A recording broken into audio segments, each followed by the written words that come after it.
Bueno, ya hemos visto cómo el cuerpo se deshace del exceso de nitrógeno que viene de los aminoácidos, pero la otra parte de los aminoácidos consiste en carbonos y esos carbonos pueden ser transformados hasta moléculas que pueden terminar en elementos del ciclo de Krebs, ¿ya? O elementos previos al ciclo de Krebs, eh, y de esa manera pueden integrarse en las rutas que aportan energía.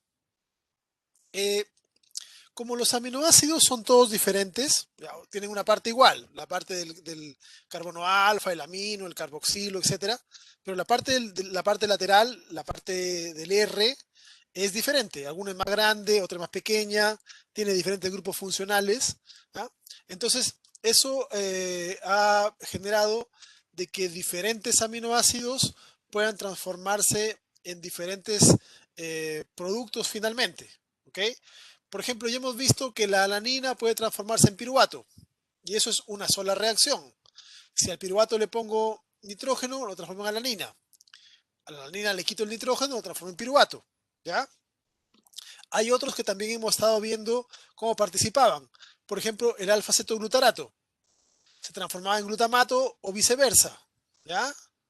Eh, el oxalacetato con el aspartato también lo hemos visto asociado al ciclo de Krebs. ¿Ok? Entonces hay algunos que ya vemos de que pueden transformarse directamente de aminoácido a cetoácido con facilidad, simplemente quitándoles el nitrógeno. Hay otros que tienen pasos previos, ¿ya? Por ejemplo, aquí pueden ver la arginina, la prolina, ¿ya? La histidina, la glutamina, todas esas pueden transformarse hasta glutamato. Ya como glutamato, alfa-cetoglutarato y se integran en el ciclo de Krebs, ¿ya? Eh, Como pueden ver, hay hartos moléculas que pueden recibir carbonos desde diferentes azúcares, perdón, de diferentes aminoácidos. ¿Ya? Eh, Pueden ver el fumarato recibe del triptófano. El triptófano es una molécula grande, es un aminoácido grande. ¿Ya? Por lo tanto, se fragmenta en dos partes. Una parte se transforma en fumarato y otra parte va a transformarse hasta acetilcoenzima A. ¿Ok? En el oxalacetato llegan carbonos del aspartato o de la asparragina. La asparragina tiene un nitrógeno más que el aspartato. ¿Ya? Eh, al piruvato pueden llegarle carbonos de la cisteína, de la alanina, de la serina, de la glicina, de la treonina. Aquí pueden ver eh, la tirosina, esta es la tirosina, perdón. El triptófano acá arriba, una parte forma alanina, una parte acetilcoenzima A. ¿Ya? La fenilalanina, tirosina, la treonina, una parte acetil, una parte asuccinil. ¿Ven? Asuccinil llega a metionina, valina. ¿Ok? Entonces podemos ver de que los aminoácidos que son más grandes pueden fragmentarse en dos partes y una parte formará una cosa y otra parte otra. Pero siempre terminan en esta ruta. ¿Ya? Ahora, aquí se hace importante una cosa. Todos los elementos que van a formar parte de esta ruta del ciclo de Krebs o de piruvato pueden finalmente ser transformados hasta glucosa. Si se acuerdan de la ruta de la gluconeogénesis, en la gluconeogénesis el piruvato se transformaba en oxalacetato, el oxalacetato en fosfonilpiruvato y seguía hasta glucosa. ¿Ok? Entonces, aquí todas las flechas que son azules van a ser de aminoácidos que tienen la capacidad de poder hacer gluconeogénesis. ¿Ok? Y fabricarán glucosa. Eso en ayuno. Hay otros aminoácidos que van a degradarse hasta acetilcoenzima A. Y si ustedes recuerdan, el acetilcoenzima A no va hasta oxalacetato, porque el acetil se transforma en CO2. Por lo tanto, desde acetilcoenzima A no se puede llegar a glucosa. ¿Qué es lo que hace el hígado en lugar? con el acetilcoenzima A puede fabricar cuerpos cetónicos. ¿Ok? Entonces, en resumen, durante el ayuno se pueden degradar proteínas que van a producir aminoácidos. Y los aminoácidos pueden degradarse hasta elementos del ciclo de Krebs que van a producir o glucosa o cuerpos cetónicos. ¿Ya? Esto en el hígado. Y tanto la glucosa como los cuerpos cetónicos van a ser exportados del hígado hacia la sangre para ir a alimentar a los tejidos. ¿A qué tejidos? Al cerebro, al corazón, etcétera, etcétera. ¿Ya? Entonces, de esa forma se aprovecha la parte carbonada de los aminoácidos para producir estos elementos que van a ser energía para otros tejidos. No vamos a revisar las rutas en detalle, porque son demasiado largas, complejas, etcétera. ¿Ya? Pero en muchas partes de la ruta hay procesos oxidativos, por lo tanto se produce NADH en algunas partes se descarboxila, con lo cual se libera CO2, y también hay que recordar que a todos los aminoácidos, antes de meterlos a la ruta, hay que quitarles el amonio, ¿ya? Quitarles el amonio que irá a formar parte de la urea. Como tenemos dos tipos de aminoácidos, de acuerdo al producto final, nos vamos a encontrar que los aminoácidos, en base a su participación metabólica, se denominan glucogénicos o cetogénicos. ¿Ya? Los glucogénicos, aquí están, ven el listado, el rosado. Todos estos van a transformarse hasta moléculas que van a terminar siendo azúcar, glucosa. ¿Ok? Por ejemplo, la arginina se transforma en glutamato, alfa-cetoglutarato, succinil, fumarato, oxalacetato. Y el oxalacetato puede ser aglucosa. ¿Ya? O la alanina piruvato, oxalacetato, glucosa. Todos estos son glucogénicos. En cambio, los que están aquí en azul son cetogénicos, porque terminan como acetilcoenzima A y el acetil deriva a cuerpos cetónicos. ¿Ok? Pero ambos son moléculas que son energía para otros tejidos. ¿Ya? Las alteraciones metabólicas, las enfermedades relacionadas con las deficiencias de las rutas de aminoácidos no son infrecuentes. De hecho, una de las más comunes y para la cual se hace test siempre a todos los recién nacidos es la fenilcetonuria, la incapacidad de transformar fenilalanina en tirosina por deficiencia de esta enzima. ¿Ya? En la ruta de degradación desde fenilalanina nos encontramos la tirosina y un montón de intermediarios. ¿Ven? ¿Y en qué termina? Una parte en fumarato y otra parte en acetoacetil. La parte de fumarato puede transformarse en glucosa, la parte de acetoacetil a cuerpos cetónicos. ¿Ven? Aquí tenemos, si falla esta enzima, la enfermedad producida será fenilcetonuria. Si falla este nivel, esta enzima, hay tirosinemia de diferentes tipos. ¿Ven? O alcaptonuria. Dependiendo cuál sea la enzima que no funciona correctamente, se producen enfermedades. En general, las enfermedades del metabolismo de los aminoácidos tienen que ver con el hecho de que se acumulan ácidos. ¿Ya? La fenilalanina, por ejemplo, cuando no puede transformarse a tirosina, con enzimas inespecíficas, pero de tipo aminotransferasa, pueden transformarse a fenilpiruvato, a fenilacetato, fenillactato, y estos elementos son tóxicos, ¿ya? Tóxicos para el cerebro y otros tejidos, pero particularmente para el cerebro. ¿Ya? Entonces, por esa razón es que ahora, por ejemplo, a todos los recién nacidos se les hace la prueba de la fenilcetonuria para determinar si tienen o no correctamente funcional su enzima. Porque de no ser así, en unos 3 o 4 días se genera un daño cerebral permanente. Al igual que esta ruta en particular que le he mostrado, todas las rutas de degradación de aminoácidos presentan enfermedades que normalmente van a generar acidurias. ¿Ya? ¿Y por qué acidurias? Porque recuerden, los aminoácidos son moléculas que por un lado tienen el grupo amino y por el otro lado tienen el grupo ácido.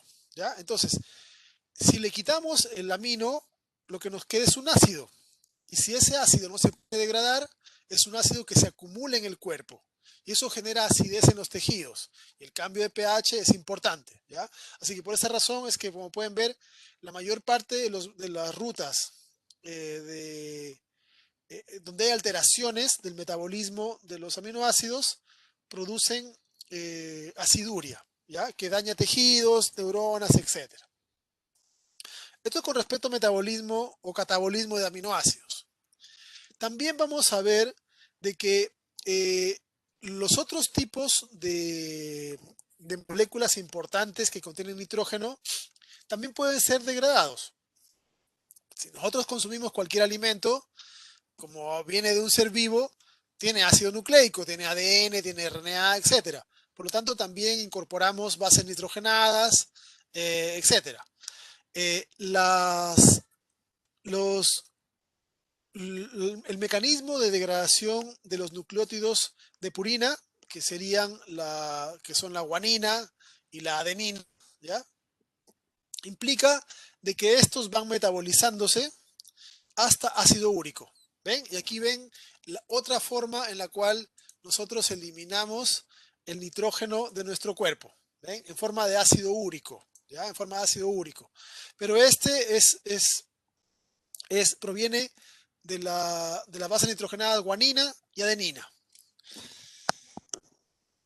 En, en otros seres vivos, el ácido úrico puede transformarse hasta urea o hasta amonio. En el caso de los humanos, el ácido úrico se elimina como ácido úrico.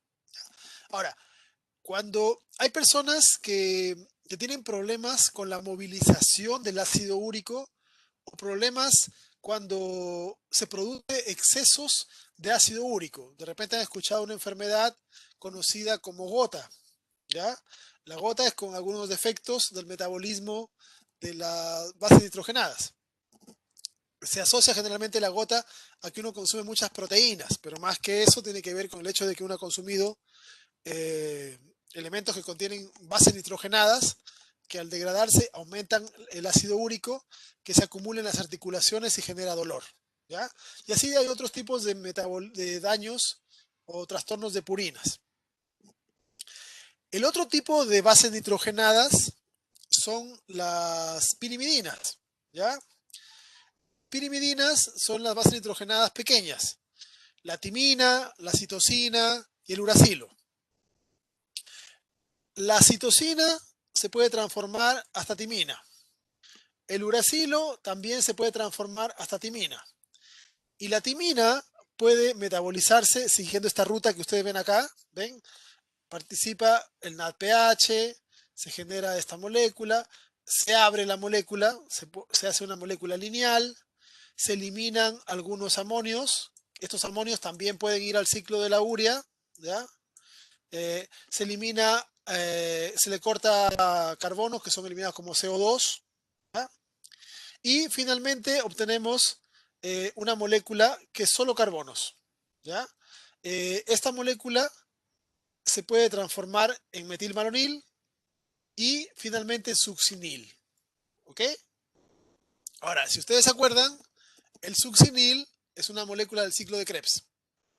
Por lo tanto, esta, eh, las bases nitrogenadas de tipo pirimidina sí aportan energía, ¿ya?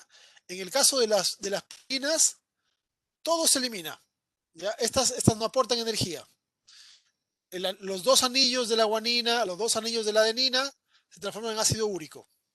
En cambio, de la purina, una parte se elimina como carbono, como amonio, pero en en el proceso van a aportar energía, ¿ya?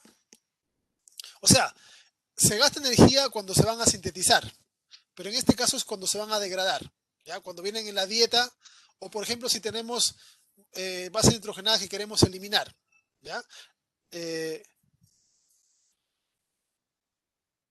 las purinas, no, no se gasta energía para metabolizarlas. Simplemente lo que se hace acá es que se les cortan algunas partes. Por ejemplo, acá pueden ver, se elimina amonio, ¿ya? Acá se elimina peróxido, ¿ya? Que igual es tóxico. Entre otras cosas, se hacen ese tipo de reacciones, pero no se gasta energía directa en la eliminación de estas, ¿ya? Porque no se forman enlaces, solo hay cortes de enlaces, entonces no se requiere un gasto energético, ¿ya? En las, en las pirimidinas, como no se elimina todo, eliminamos la parte que tiene amonio, ¿ya? Eliminamos este amonio, este CO2 también, ¿ya? Y nos quedamos con esta parte.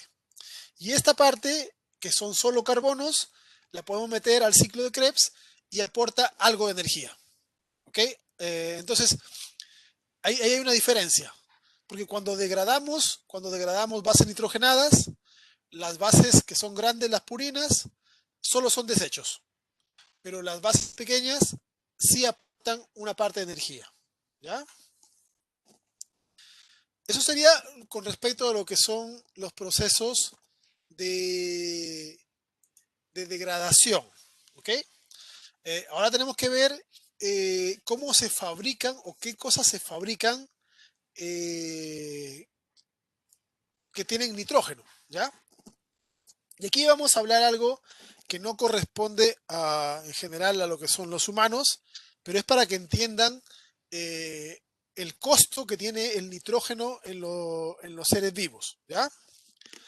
En la naturaleza, dentro de los diferentes seres y cómo se mueve el nitrógeno en la atmósfera, existe lo que se conoce como el ciclo del nitrógeno, ¿ya?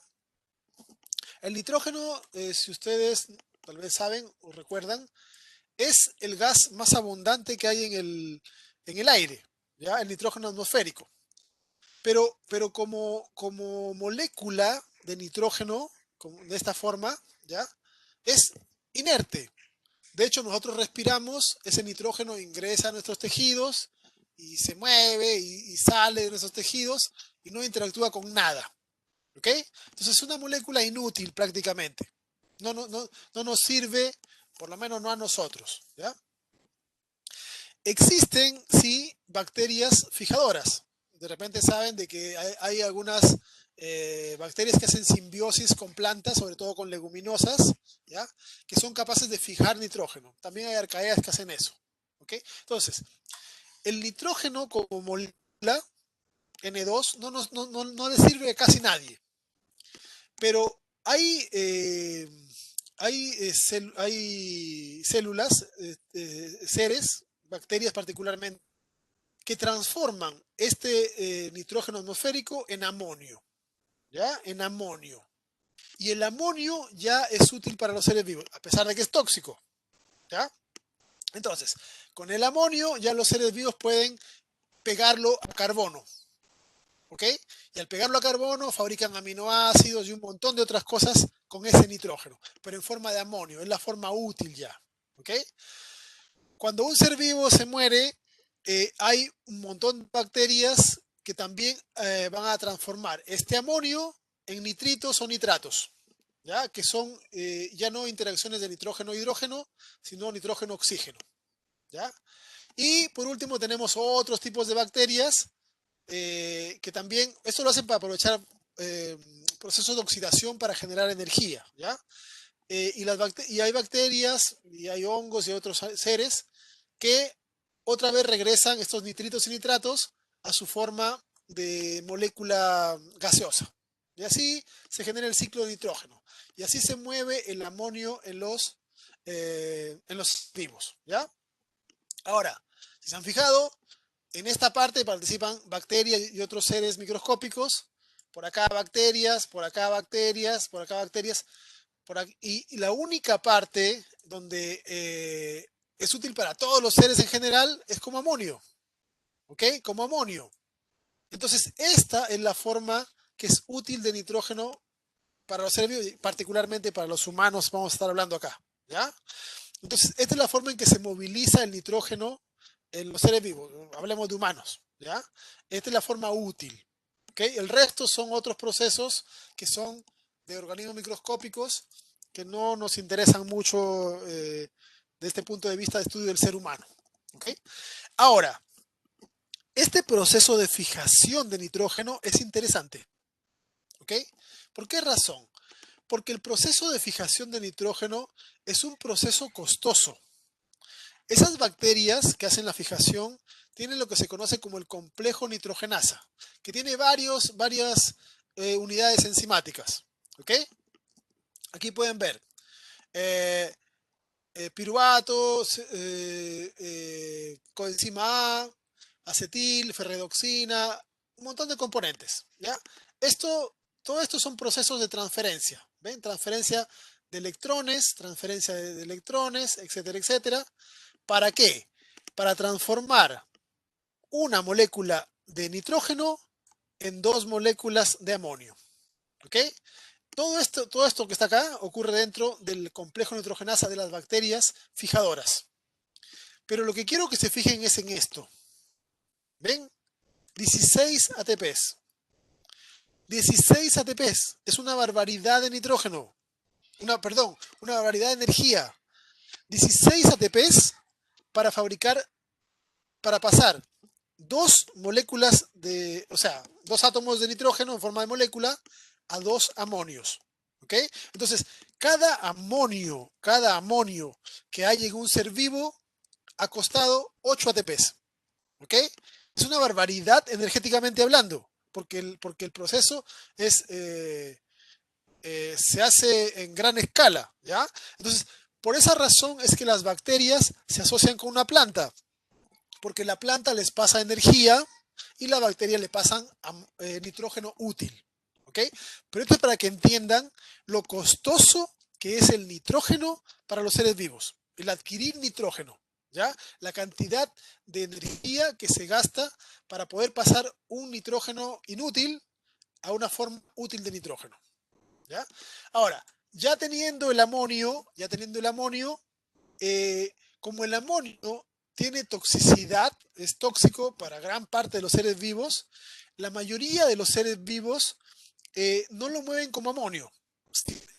Aparte que también es volátil, ¿ya? Entonces prefieren pegar ese amonio a otra molécula para poder movilizarlo en los tejidos.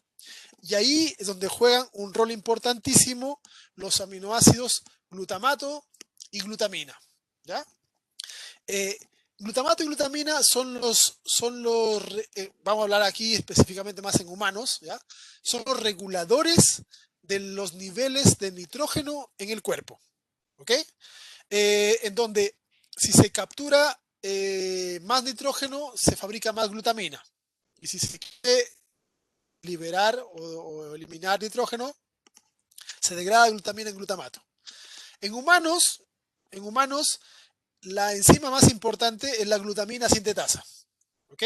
En otras especies, en otros seres, hay otros tipos de enzimas. ¿Ya? Glutamato sintetasa, deshidrogenasa, pero nosotros vamos a fijarnos en esta reacción, que es la reacción que corresponde a los seres humanos. Y en esta reacción, que la mostré un poquito antes, pero de pasada, se toma un glutamato, ¿ya? Y con gasto de energía le vamos a pegar un amonio. Y nuestro resultado será la glutamina.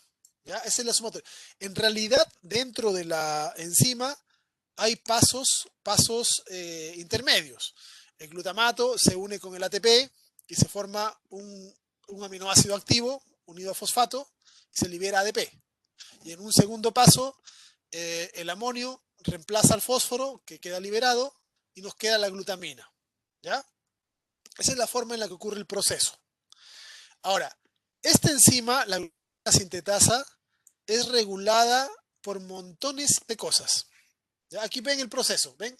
Glutamato con gasto de ATP, le pegamos un amonio. ¿Y qué fabricamos? Glutamina.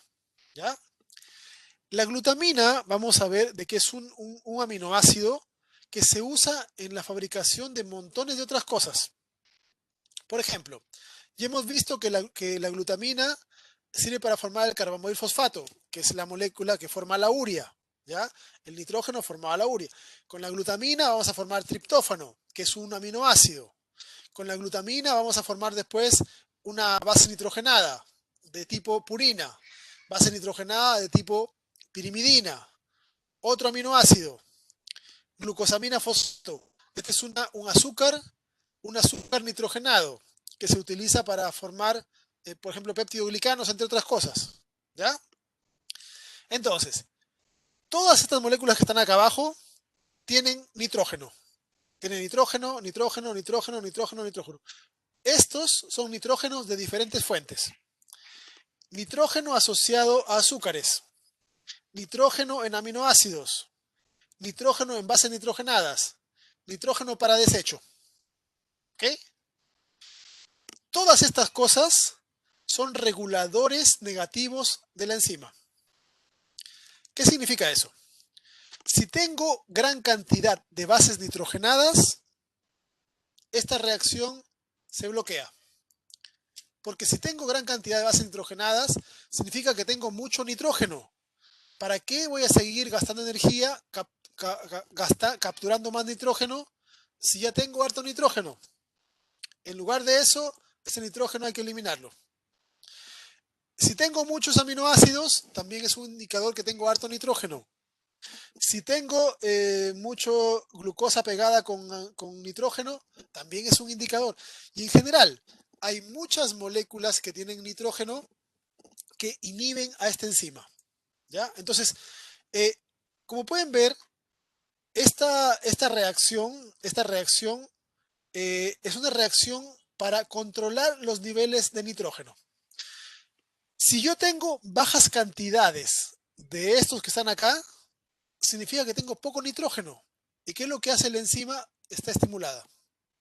¿Y qué es lo que hace? Captura el nitrógeno metiéndolo a moléculas. El nitrógeno se pega al glutamato, se forma glutamina. Y con la glutamina aumento el AMP, aumento la histidina, aumento todos. ¿Ok? Entonces, de esta forma, yo voy a regular los niveles de nitrógeno en el cuerpo. Porque recuerden, el nitrógeno es tóxico, así que no podemos tener más de lo que necesitamos. Pero es costoso. Por lo tanto, tampoco podemos eliminar sin considerar si es que estamos bien de niveles de nitrógeno o no. Entonces, hay muchas moléculas nitrogenadas que son capaces de regular a la enzima que captura el amonio y recupera amonio para volver a ser reutilizado en los tejidos. ¿Ya? La glutamina, como tiene nitrógenos, puede ceder o donar esos nitrógenos para fabricar un montón de cosas. Y dentro de las cosas importantes que se fabrican con nitrógeno están, por supuesto, los aminoácidos. ¿Ya? ¿De dónde se sacan los aminoácidos? De azúcares. Casi todo se saca de azúcares. ¿Ya? Aquí pueden ver ustedes la ruta principal de la degradación de azúcares. La glucosa se transforma en piruvato, glicólisis. Piruvato en acetil, ciclo de Krebs y se degrada por completo. ¿Ya? Pero yo puedo, en lugar de degradar por completo, la, los azúcares, utilizar esos carbonos para fabricar aminoácidos. Aquí pueden ver la glucosa 6-fosfato, que fue obtenida desde la glucosa, la primera reacción de la glicólisis. Si no hago glicólisis, yo puedo transformar la glucosa en histidina. Ya a través de la ruta de las pentosas, fabrico histidina, un aminoácido. ¿Ven? El 3-fosfoglicerato, un intermediario de la glicólisis. ¿Ya? Este lo puedo combinar con azúcares de 4 carbonos, que también pueden ser fabricados de acá, con fosfonolpiruvato y genero este grupo de aminoácidos, ¿ya? Que son aminoácidos grandes, apolares. Del fosfoglicerato también podemos fabricar glicerina, cisteína, glicina, etc. Del piruvato, alanina, valina, leucina. Del alfa-cetoglutarato, glutamato, glutamina. De ahí pueden ver todas las rutas. ¿Okay? Todos los aminoácidos vienen de carbonos de la glucosa. ¿Ya? De carbono de la glucosa. ¿Y quién le aporta el nitrógeno? La glutamina. La glutamina que fabricamos acá. ¿Ya? Esta tiene nitrógeno, entonces le pasamos el nitrógeno de la glutamina, a otra molécula y estamos fabricando aminoácidos. ¿Ya? Esto que está acá son las rutas generales. Nosotros los humanos no las tenemos todas. ¿Ya? Recuerden, nosotros los humanos tenemos algunas rutas y otras no. Aquí se muestra los aminoácidos que tenemos los humanos y que no tenemos. ¿Ya? O sea, que podemos fabricar y que no. Por ejemplo, la valina, todos los que tienen asterisco son aminoácidos que nosotros no podemos fabricar. ¿Ya? No podemos fabricar. Hay otros que sí, ¿ven? Entonces tenemos algunos aminoácidos que se llaman no esenciales, porque los podemos fabricar, tenemos enzimas, y los otros se llamarán esenciales, ¿ok? Porque a esos necesitamos incorporarlos en la dieta, ¿ya? Los procesos de regulación de la síntesis de aminoácidos, todos son regulados por feedback negativo, ¿ya? Por ejemplo, aquí fíjense, vamos a ver, esta es la ruta resumida de la síntesis de isoleucina, ¿ya? Eso estaba por acá, ¿ven? Acá está, metionina, trenina, leucina. La metionina, la treonina, la lisina, todos estos derivan de aspartato, ¿ven? De aspartato, ¿ya? Entonces, se fabrica primero el aspartato y después se fabrican a partir de él, por modificaciones, otros aminoácidos, ¿ya? Otros aminoácidos. Y pueden ver que hay una gran cantidad de feedback negativo, ¿ok? Es decir, si se ha formado una gran cantidad de metionina, la metionina inhibe la propia enzima que lo sintetiza, ¿ya? Si se ha generado gran cantidad de treonina, la treonina inhibe la enzima que lo sintetiza y también la enzima principal de metabolización de aspartato, ¿ok? Entonces, aquí vemos de que los tejidos, en términos generales, nunca acumulan grandes cantidades de aminoácido, porque cuando se acumula una cantidad media de aminoácido, ese propio aminoácido ya está inhibiendo su síntesis para que no se produzca más. ¿Por qué? Porque los aminoácidos también tienen nitrógeno y cualquier molécula que tenga nitrógeno tiene toxicidad, ¿ya? Entonces, los aminoácidos son vitales para la formación de proteínas y todo, pero aún así, los aminoácidos son moléculas que tienen toxicidad, por lo tanto, no se puede permitir de que se produzcan grandes cantidades de aminoácidos en las células, ¿ya? Entonces, por esa razón, que podemos ver de que todos los aminoácidos van bloqueando su propia síntesis, ¿ya? Entonces, cuando aumenta la cantidad de aminoácidos, se bloquea. Conforme el aminoácido se va gastando en la síntesis de proteínas o otras cosas, al bajar su concentración, otra vez la ruta empieza a fabricar más y así. Y de esa forma, las concentraciones de aminoácidos nunca son tan bajas, pero tampoco son nunca tan altas, ¿ya? Y de esa forma siempre en los tejidos, mientras exista disponibilidad de nitrógeno, se van a ir fabricando aminoácidos en concentraciones que le sirvan a la célula. ¿Ok?